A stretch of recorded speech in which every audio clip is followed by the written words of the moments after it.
Hello Normans, and welcome back to this week's Norman News. I'm Grace Suomi. And I'm Natalie Gold. Stay tuned for news on candygrams. And more on the COVID spread. Around the school in 15 minutes, this is the Norman News.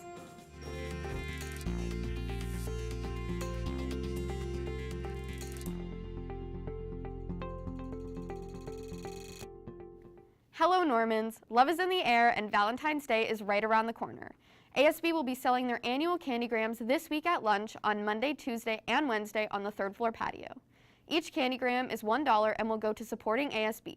Give your friends a cute gift this week. All candygrams will be delivered next Monday on Valentine's Day. Make sure to bring cash. Now to Natalie with health.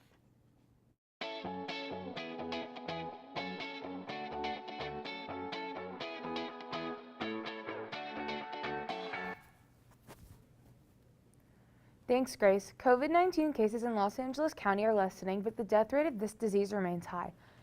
This past week comes the start of Lunar New Year. Those who are celebrating this holiday with their family or friends are recommended to keep your face coverings on when in closed spaces and spend time within your familial circle. Small group gatherings with your close family and friends, most likely people you have seen recently, and people that do not require long-distance travel to reach you, are the safest people to spend time with. According to the CDC, large group gatherings are often planned in advance, including large numbers of people and guests who may require to travel for a long period of time. The CDC has advised people who are thinking about planning an event or gathering to think about the amount of COVID cases in your area. The CDC also recommends people who are planning events to find out how many people attending the event are vaccinated versus unvaccinated.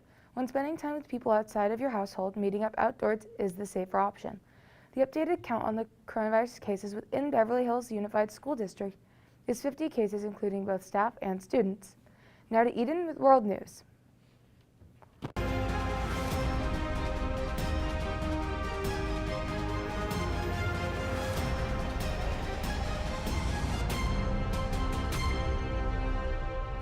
Thanks, Natalie. An oil spill near the Amazon rainforest has worried and concerned citizens since Friday, when a rupture in the pipeline caused gallons of crude oil to leak into the forest.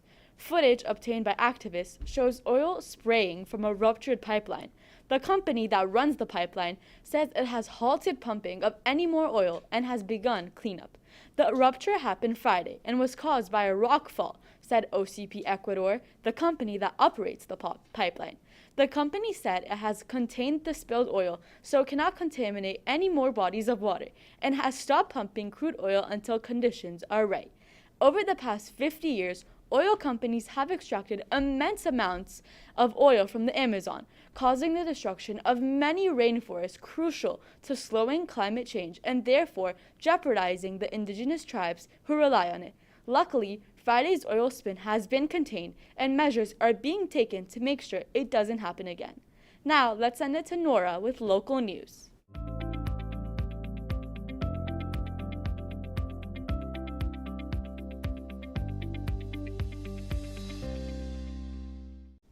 Thanks, Eden. A drive-through testing site just opened in a parking lot on North Santa Monica Boulevard across from the Beverly Hilton.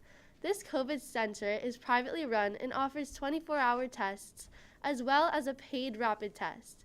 The site has an average of 200 tests per day but can test up to 2,000 people a day.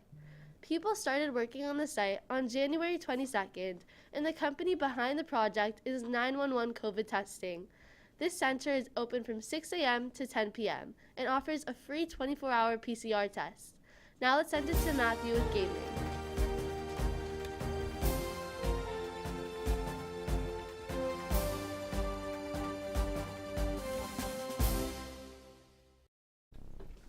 Thanks, Nora. BioShock Infinite is the most different and so far the final entry in the BioShock franchise. You play as Booker DeWitt, a post-Civil War veteran sent to retrieve a girl named Elizabeth to wipe away his gambling debts. You are then launched into the sky from a lighthouse, landing in the flying city known as New Columbia. You're then almost drowned to death by a priest and go to a carnival where you can either stop or partake in the stoning of a biracial couple before killing a racist police officer. And that's just the first 5 minutes of gameplay, folks. This is where I would like to talk about the major changes to the gameplay. The plasmids can now create traps at the cost of a few more salts, and you can only carry 2 guns on you at a time, forcing you to choose a diverse loadout, and most importantly, is the ability to latch onto a sky railing for extra mobility. sky attacks, and just for fun, man, like that's not even in the script, it's just so much fun to use this. You eventually find Elizabeth in a tower. Elizabeth in a tower, you break her out, commencing the next set of gameplay changes. She'll pass you items in the middle of combat, and God does this come in handy, but more importantly, just a little thing, she can manipulate the fabric of reality, bringing items into existence, completely changing how the battle is fought, with turrets, hooks, and more. She's also very charming and a very well-written character, making the player and Booker have a very intense debate about giving her up to the Mafia, all the while having to run from her father, Comstock, and a giant robotic bird titan. The real heart and core of this game is the dynamic between Booker and Elizabeth. Their banter, betrayal, and genuine familial love for each other is what gives this game its charm. The story is very movie-esque. There's actual dialogue between Booker and Elizabeth, and you feel more like an actual soldier than just some survivor, while also being more direct with the player about story elements, and it's generally very linear.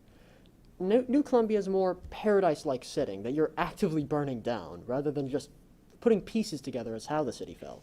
Overall, there's a lot less pure terror than the first game, at least in the beginning, and I would highly recommend playing BioShock Infinite. It's fun, fast-paced, and well-written. Now to Cami with the weather.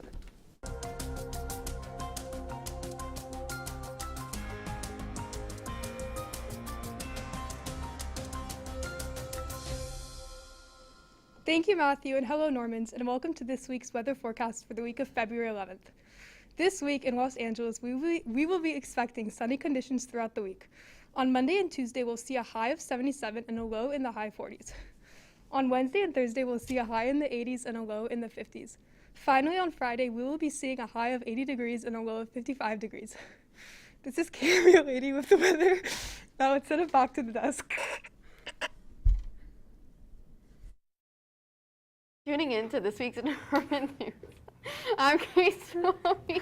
And I'm Natalie Gold. We will see you next week.